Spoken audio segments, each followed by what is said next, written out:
Namanda, Namanda, Namanda, Namanda, Namanda.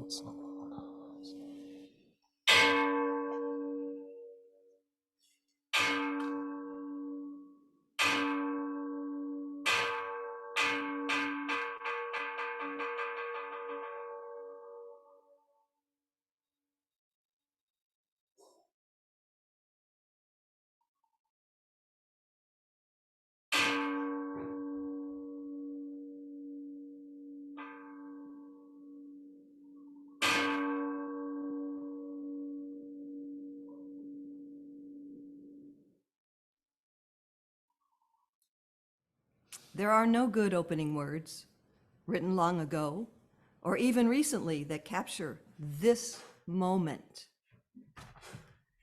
We are in uncharted territory, taking up a task our past selves and our ancestors can only imagine. But here we are.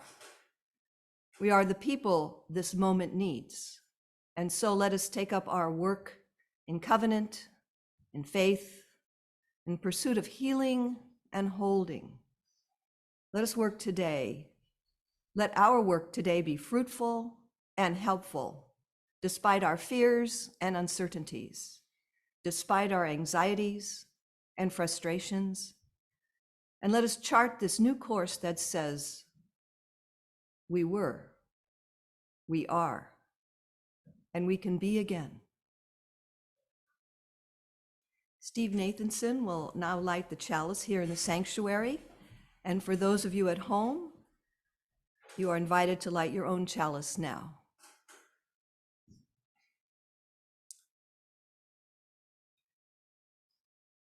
At times, our own light goes out and is rekindled by a spark from another person.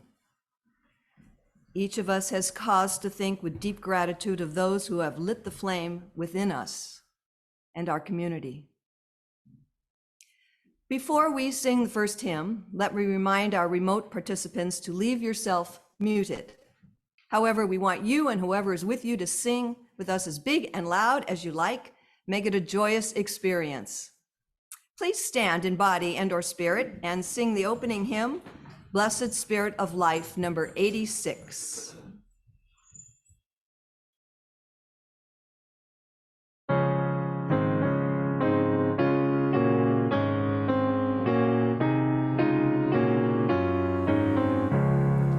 Blessed Spirit of my life, give me strength through stress and strife.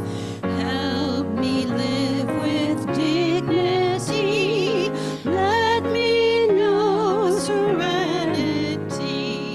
Fill me with a vision. Clear my mind of fear and confusion. When my thoughts flow restlessly, let peace find a home in me. Spirit of great mystery, hear the still small voice in me. Help me live my wordless creed as I comfort those in need. Fill me with compassion, be the source of my intuition. Then when life is done for me, let love be my legacy.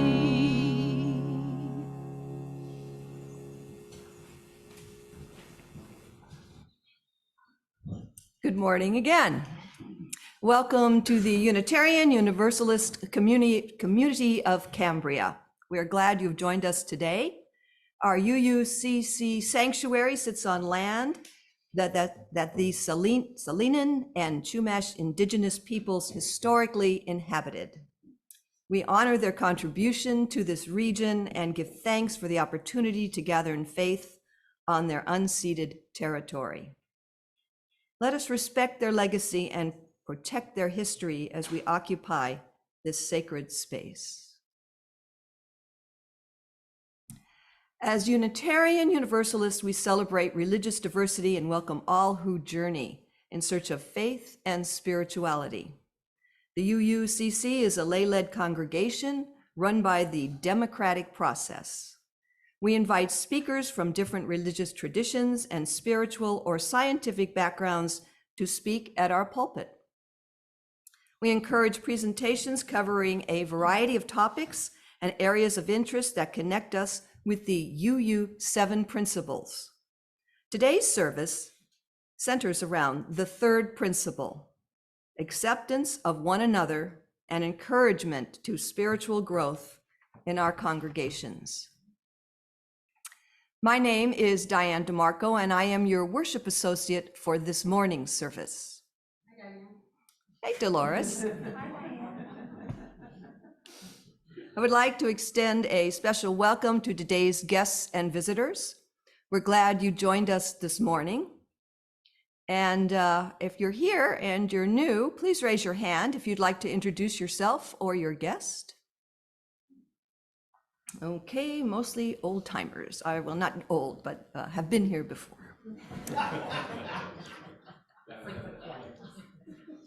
If you are not on the mailing list, please visit the UUCC website at uuccambria.org so that we can keep you informed about all of our activities.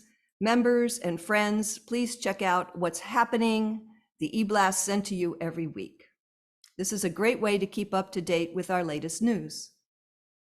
And if you wish to see this or any other past Zoom services, the recordings can be found on the UUCC website and on Facebook. So again, good morning and welcome to everyone. The affirmation is both a recognition of the nature of this community as well as a promise to which we aspire. Let us now recite the UUCC affirmation. Love is the spirit of this church, and service is its prayer. This is our great covenant, to dwell together in peace, to seek the truth in freedom, and to help one another. We set aside this time for any special announcements that would be of interest to our UU community members and friends. Please keep your items short and to the point. And if something needs more explanation, contact the person after the service. So I'd like to make one announcement, and I'll be making it again for a while. I want you to put on your calendars November 19th for anyone who's a member or pledging friend. We are serving you a brunch that morning as a way of getting our community together, and we will be having our annual vote and information about our budget and our usual yearly meeting at that time. So please put that on your date, November 19th. It'll be probably around 11:15 when we begin. Dolores.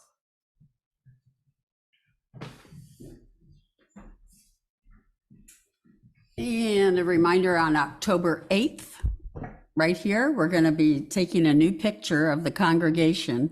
So be sure to show up that day or send me your face on a stick, right? Okay, so you can get into the picture and try to wear a something UU so we can be in the picture, a t-shirt, a something. Okay, thanks.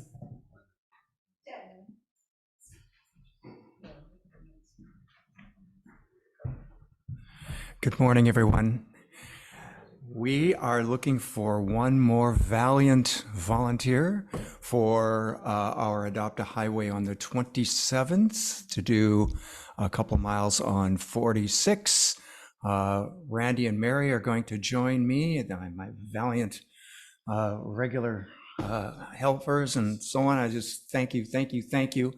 But we would like to get one more person to help us out. It is a great way. We're going to meet over at your house at 9 o'clock at Randy's house, and we're usually done by about 11.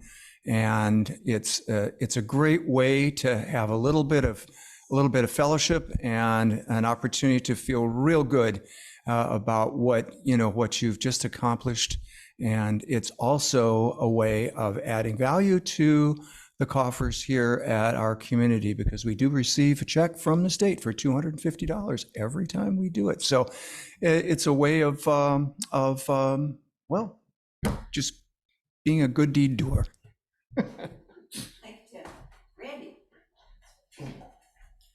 Good morning, and thank you, Ted, for putting the title of our house into my name. Awesome. I'm calling for an emergency worship committee meeting immediately following this service. We're all here, by the way, all members of the worship committee, and if you're interested in joining us, you're welcome to do that as well. So right after the service, please stay for a few minutes. We need to discuss something very important. Okay, the worship committee. Okay, thank you. Hey, Mary Ann.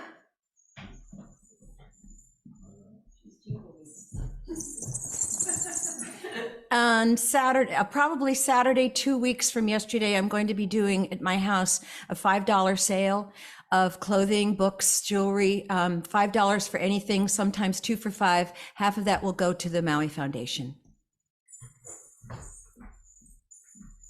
Andy? I may be setting a record. 3 announcements, 3. 2 are easy. 1, the men's group will be meeting tomorrow at 10 a.m. here and online. I'll send out a Zoom invite for those who can't make it in person. Number 2, a reminder that the meditation group continues on Thursday mornings here at 10 a.m. All are welcome for a half an hour of meditation plus a little discussion. And finally, this is Rosh Hashanah weekend. I'm no Jewish scholar, but it is Rosh Hashanah, which began Friday evening at sunset, celebration of the Jewish New Year. There's a tradition tied to Rosh Hashanah called Tashlik, which typically happens on the first day of Rosh Hashanah, but because the first day of Rosh Hashanah fell on the Sabbath day, yesterday, Tashlik gets pushed off until today, the second day of Rosh Hashanah. The tradition is, and we learned about it through a kid's book that my kids brought home one day from their Jewish cultural training. It's a chance to go to a body of water, preferably one that flows. And the action is that you'll toss breadcrumbs or even the lint in your pockets into that water as a representation of your regrets and any burdens that you've been feeling over the year. You throw them into the water. And what's so wonderfully you about this, if you think about our water ceremony, is that the idea is those flow together with all the other people's regrets and sorrows across the world. The water flows together and merges, and it's a way of just relieving that for yourself. And so if that sounds like something you'd like to do, you can really do it any day, but today would be the official day. We have a lot of water nearby. You can go to the creek, or of course you can go to the ocean. It doesn't matter what you throw in. There's even rabbinical stuff about how breadcrumbs are wrong because it attracts the fish, blah, blah, blah.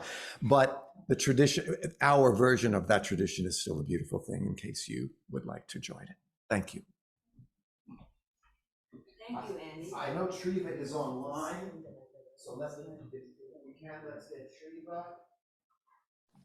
I heard my name, so I have a couple of announcements from Mom, who's on her way home. First, she needs volunteers for the Creeks to Coast cleanup on Saturday, September 23rd, from 9 a.m. to noon at Moonstone Beach. Please contact Mom, Janet Cooper, if you're able to help. And then second, everyone is invited to join the hiking group for a kayak outing at the southern end of Morro Bay National Estuary this coming Friday at 9:15. If you are interested, they are meeting at the Kayak Shack near the Bayside Cafe. So that's Friday 9:15, Kayak Shack, Bayside Cafe. Enjoy. Thank you. Thank you, Shriva. That's it online. Back to you, Diane. Okay, thank you, Andy. Next week, Ruth Wilson will present, quote, "When I needed it most, there was Louis, a puppet." Sounds interesting. Joys and concerns, sharing together some of our personal and significant joys and concerns brings us closer as a faith community. We invite you to share the milestones that are deeply felt as a part of your personal life, express a gratitude or perhaps offer an acknowledgement. But please be mindful and considerate of all who come to worship with us this morning. The collective flames of these candles embody all the joys and concerns which may have gone unspoken today, but are deeply felt in this community.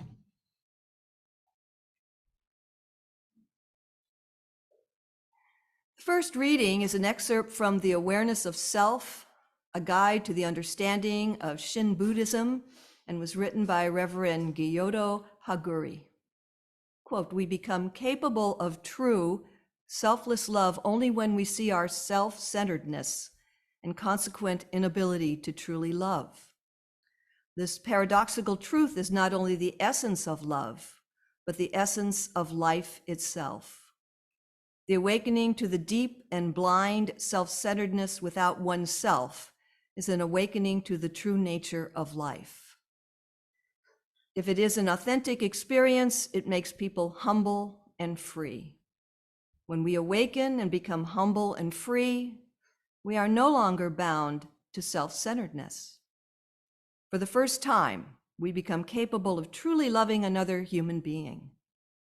As long as we are ignorant of our bondage to the instinctive ego, we can never love others, nor can we truly love ourselves." End quote.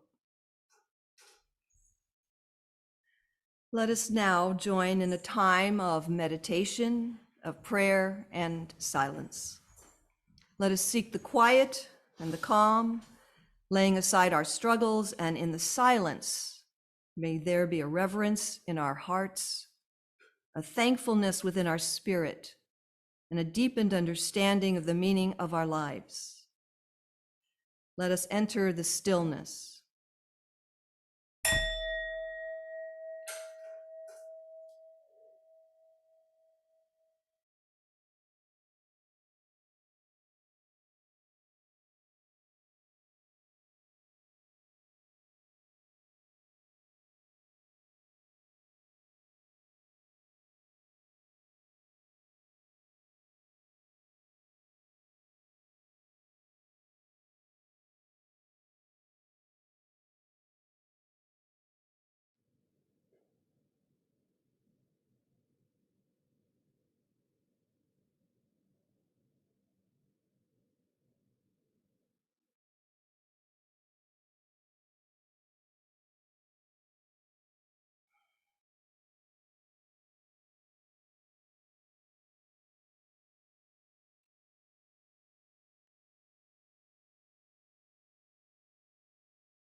When love and compassion are present in us and we send them outward, then that is truly prayer.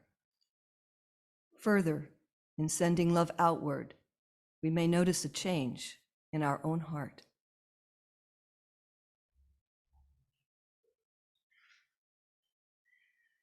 The second reading is titled Buddhist Aspiration by Amida Butsu, to be read by Reverend Kerry Kiyohara.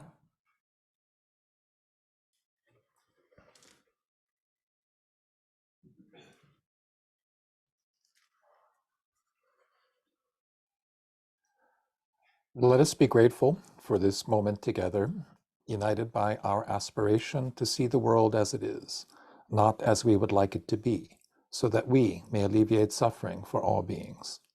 Let us be wise so that we can see both sides of conflict with clarity and not insist that we alone are right. Let us be compassionate so that we can help all people without discrimination or judgment.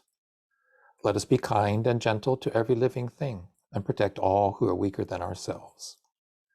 Let us allow the aloha in our hearts to manifest as mahalo for the great ohana of life and the blessings of the aina. In the Honganji tradition, we express our gratitude for all-inclusive wisdom and all-embracing compassion in this unrepeatable life by placing our palms together, bowing our heads and saying Namo Amida Butsu. Namo Amida Butsu. Naman, entrusting in all-inclusive wisdom and all-embracing compassion for the great enlightenment to come. Namo Amida Butsu. Namo Amida Butsu.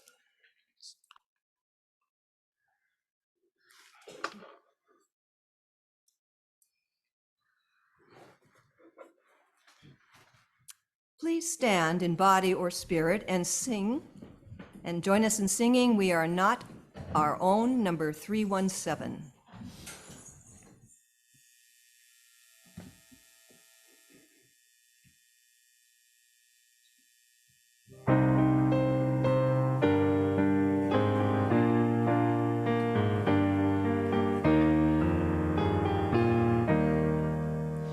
We are not our own, earth forms us, human leaves on nature's growing vine, fruit of many generations, seeds of life divine. We are not alone, earth names us, past and present, peoples near and far, family and friends and strangers, show us who we are. Therefore let us make thanksgiving, and with justice willing and aware, give to earth and all things living liturgies of care. Let us be a house of welcome, living stone upholding living stone, gladly showing all our neighbors we are not alone.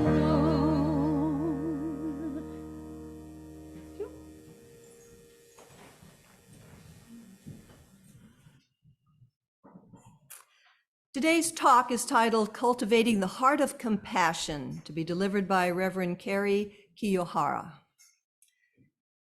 Reverend Kerry Kiyohara is resident minister of Makawao Buddhist Temple on Maui, serving Honpa Honganji Mission of Hawaii. Kerry previously worked as a corporate executive, consultant, and writer in Los Angeles, Tokyo, Beijing, Shanghai, and Honolulu. Kerry graduated with BA and MBA degrees from the University of Southern California. Kerry speaks American English natively, fluent professional Japanese, basic Spanish, survival Chinese, but struggles daily with Hawaiian Creole English, Dakain Pidgin, yeah? Kerry is married to Mimi, and they are delighted to be grandparents of an 11-year-old granddaughter and a 3-year-old grandson. Reverend Kerry, we're ready for you. Aloha. And your pigeon is better than mine. Thank you. I'd like to begin. Let's share a moment of silence to reflect upon what we have all lost in the Maui wildfires. Let us share the burden of the immense grief and sorrow of the people who have lost loved ones, cherished homes, and treasured communities. Let us aspire to be a compassionate presence for the family and friends of those people who have gone forth before us, and the family and friends of those people who remain unaccounted for. Let us all join our hands together as we help each other to recover and rebuild Maui. Let us be grateful for this moment of this day of an unrepeatable life. Namo Amida Butsu. Namo Amida Butsu. Aloha. Technically it'd be aloha kakahi aka, good morning. Ohayou gozaimasu in Japanese, zao sheng hao in Mandarin Chinese, and I believe what buenos dias in Spanish. So I'm just showing off that if you are born and raised in Los Angeles, you learn all kinds of interesting things. As the impact of the wildfires on Maui becomes clearer every day, we experience a real and human response. We can become overwhelmed emotionally, mentally, and spiritually. We can be frozen by our anxieties into inaction. As human beings, we're horrified at the anguish of so many people, and our rational mind is filled with images of loss and destruction. Our compassionate heart fills with sadness at the suffering of so many people who have lost so much. Some of these people we may know personally, but countless others are people we've never met and now will never meet them. Our compassionate heart compels us to want more than anything else to help alleviate the suffering of others. But what can I do? What can I do? Our rational mind knows that born human, we're limited by our five senses and our human brain and by the physical limitations of a human body.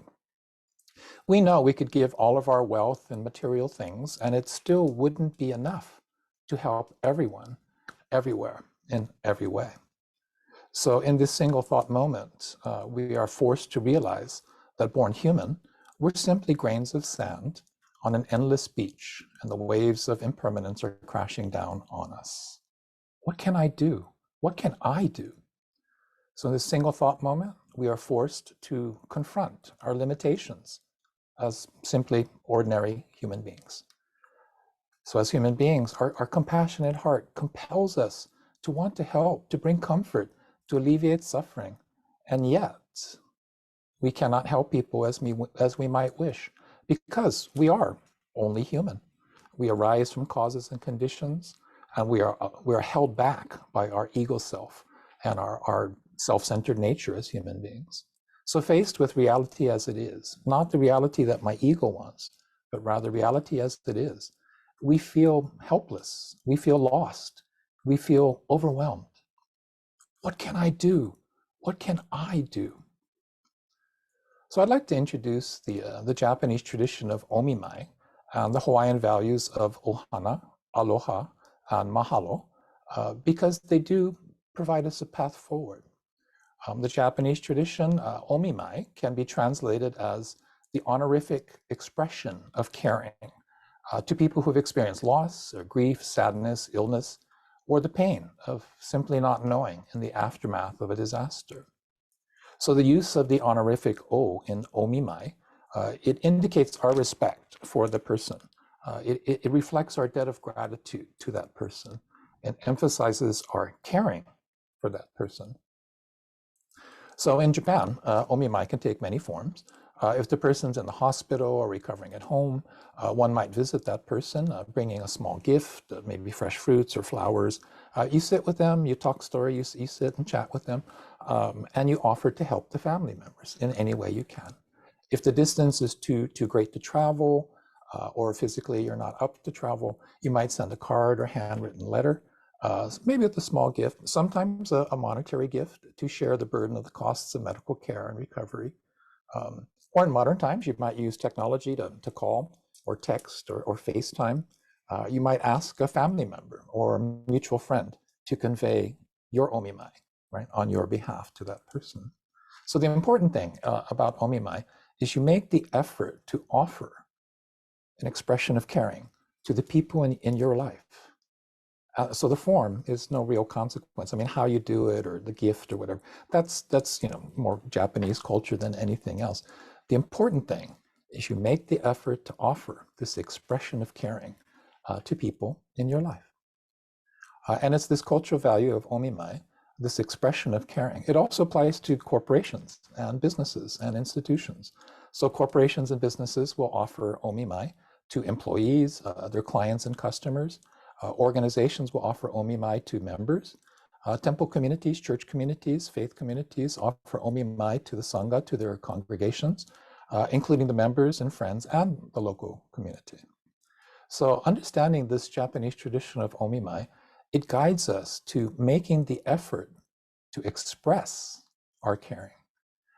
So from a Buddhist perspective, the key insight of Omimai is that the expression of caring, it brings our compassionate hearts and our rational minds back into balance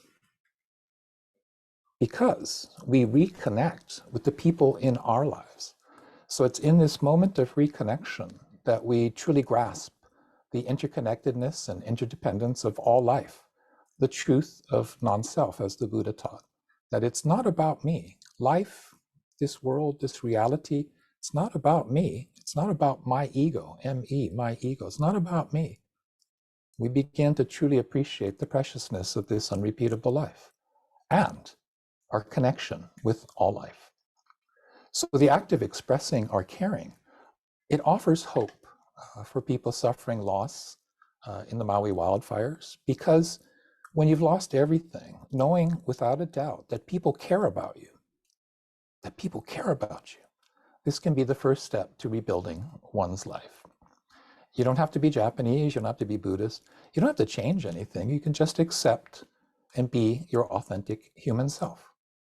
Aspirations and limitations, right? Ideals and reality. You can take action, right? To Omima, you can take action. You can make the effort to express caring.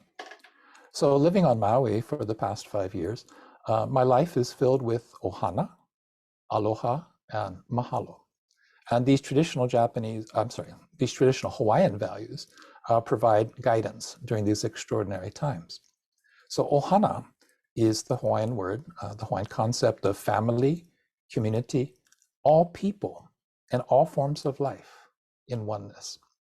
So like Buddhists, Hawaiians truly understand and respect the interconnected and interdependent existence of all people and all forms of life. Everyone is ohana, not just your family or relatives or friends or communities, but all people and all forms of life. They are your ohana. You exist because of them, and they exist for you. So once you accept that all people and all forms of life are your ohana, they're your family. Aloha is the unconditional love for all people and all forms of life. So if you have ohana, you have aloha. You have this unconditional love.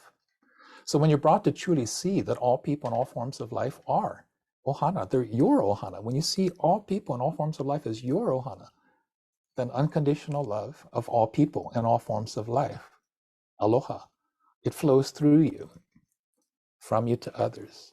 And it may take the form of a friendly shaka. Did you know that depending on the island, the shaka might face this way or it might face this way? Oahu, apparently it's this way. So when I was in Honolulu, everyone was like, hey, shaka, you know. And then you come here and everyone's much more, hey, shaka, you know. So anyway, there's differences by island, which this LA boy was surprised at. So when you have aloha, when you start living aloha, right, you might just give a friendly shaka to everybody. You let the other guy at the stop sign, oh, go on through, it's okay, hey, shaka, you know. You give him a happy smile. You give him kind eyes, right? You don't give angry eyes, you give kind eyes and gentle words on your lips. So when you let the aloha in your heart flow through you and from you, you experience true gratitude, selfless gratitude, right? You experience mahalo. Mahalo is the expression and the experience of true gratitude in our thoughts and words and actions, and thus in our daily lives. So when we're brought to truly understand all people, all forms of life are our ohana, aloha flows through us, aloha becomes us, we become aloha, and we're brought to experience true gratitude. And mahalo flows through our thoughts, our words, and our actions. So ohana, aloha, mahalo. I have been completely awed and inspired by these Hawaiian values in action in the aftermath of the wildfires in Lahaina and upcountry Maui. We're located in upcountry Maui. So before the county and state and federal governments were able to mobilize, before the relief agencies arrived, the local people and local communities immediately started helping each other because we are ohana, we are one. So neighbors were helping neighbors to evacuate and search for loved ones and pets and and for farm animals. People with boats in other parts of Maui immediately started to deliver water, food, first aid supplies, anything they could find to the people on Lahaina and the west side. People formed lines extending, from the beaches into the water to the boats, passing boxes from hand to hand to these ad hoc distribution hubs. During the first 4 days, these ad hoc distribution hubs were the way people survived, because it takes time for the government to respond. I mean, we understand this, right? It's going to take some time for the full response to come into play. Restaurants, food trucks, churches, community organizations, they opened their doors and did what they could to help in any way they could. People opened their homes, churches, and temples. They opened up the facilities. The food trucks and restaurants started cooking and serving everyone's, sharing whatever they had. Here at Makua Honganji, in upcountry Maui, the young people of our Cub Scout pack and Scout troops immediately, from day one, started to organize to help support upcountry evacuation centers and displaced families. And these are efforts that continue today. Our temple members cooked and prepared all kinds of comfort food, spam musubi, which being from Los Angeles, we go, spam musubi, ooh. But believe me, here in Hawaii, spam musubi, which is a piece of spam on top of a rice ball, maybe wrapped with the nori seaweed, it's a thing. Hawaii has the highest per capita consumption of spam in any state of the union. So if you've been displaced and you're just going crazy, someone says, "Hey, would you like that kind, spam musubi?" And everyone goes, "Oh, thanks, bro." And it's comfort food. So I was surprised because suddenly the kitchen is open at 5:30 in the morning and people are cooking stuff. I walk in there, our temple president and the board of directors are all like, "Yeah, the people are going to want something to eat, so we're making spam musubi." And trays of this stuff were delivered the first day. And they bought water and sports drinks to drop off for the firemen, for the firefighters, police, and the first responders. So guided by these Hawaiian values of ohana, aloha, mahalo, these are spontaneous acts of omimai. It's a spontaneous acts of expression of caring. This is what inspires us as we join together as ohana to rebuild the community of Maui.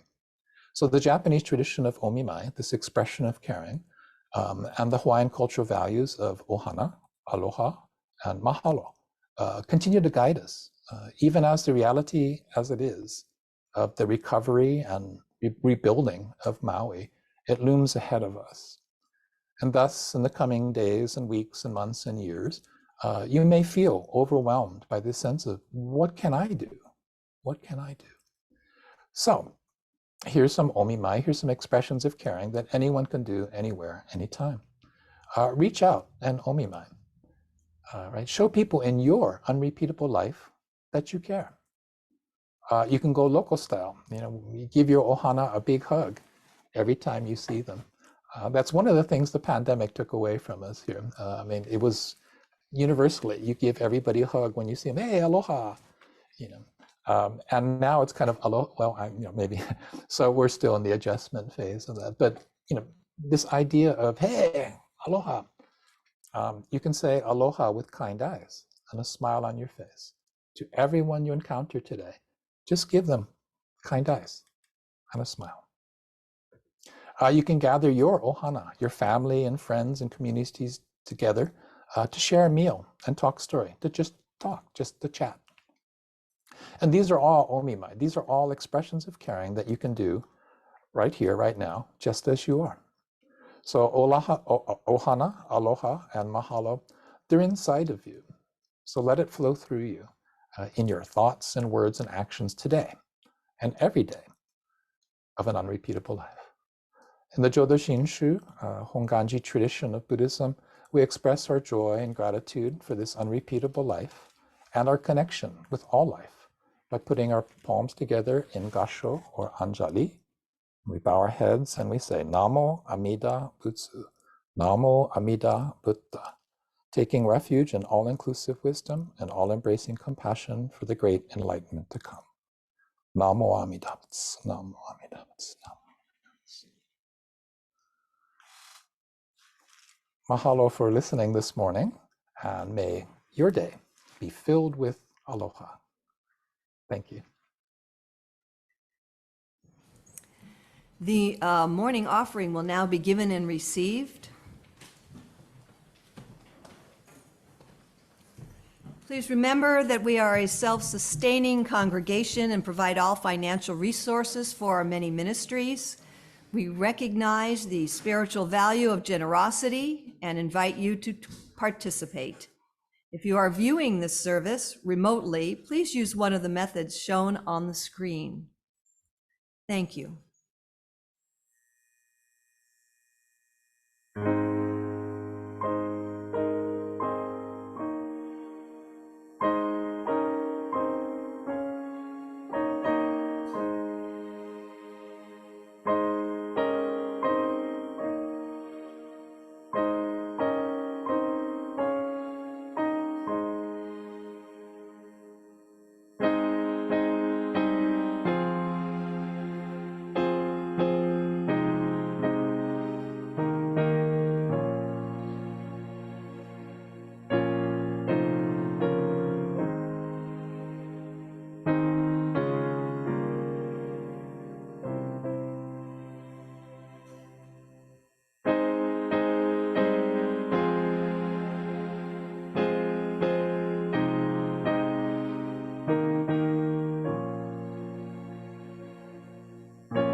Thank you, Jan. Our thanks for all the gifts given and received for the work of this community.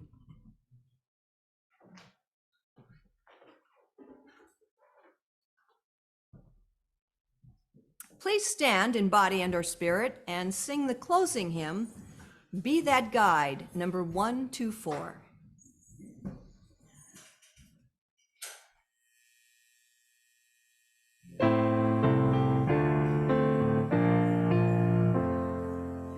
Be that guide whom love sustains, rise above the daily strife. Lift on high the good you find, help to heal the hurts of life. Be that helper nothing daunts, doubt a friend or taunt a foe. Ever strive for liberty, show the path that life should go. Be that builder trusting good, bitter though the test may be. Through all ages they are right, though they build in agony. Be that teacher faith directs, move beyond the old frontier.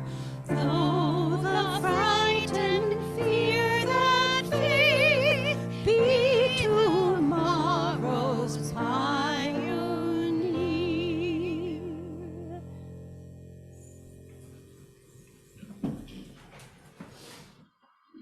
As we prepare to extinguish the chalice, let us recite the valediction.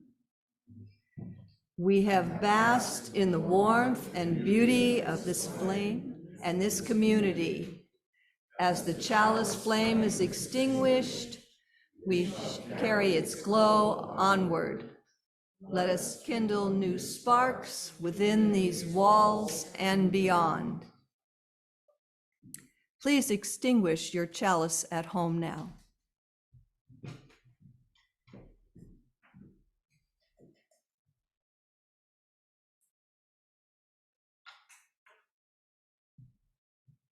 Now let's form a circle and join hands.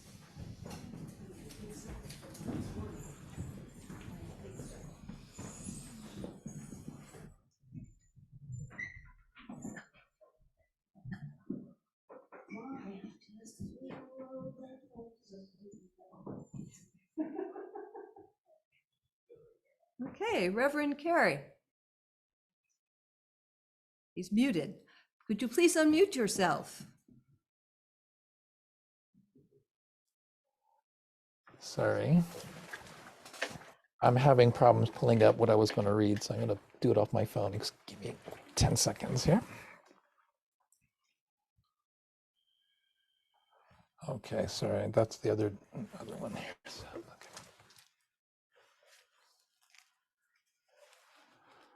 Let us be grateful for this moment together, united by our aspiration to see the world as it is, not as we would like it to be, so that we may alleviate suffering for all beings.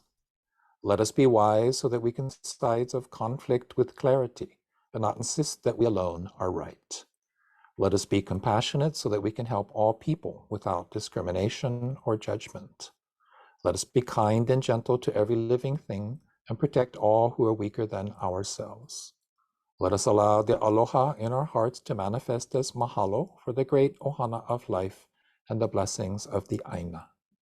In Honganji tradition, we express gratitude for all-inclusive wisdom and all-embracing compassion in this unrepeatable life by placing our palms together, bowing our heads, and saying Namo Amida Butsu, Namo Amida Buddha, Namo Amida Butsu, Namo Amida Butsu, Namo Amida Butsu, entrusting in all-inclusive wisdom and all-embracing compassion for the great enlightenment to come. Namo Amida Butsu. Namo Amida Butsu. Namo Amida Butsu. Namo Amida Butsu. Thank you.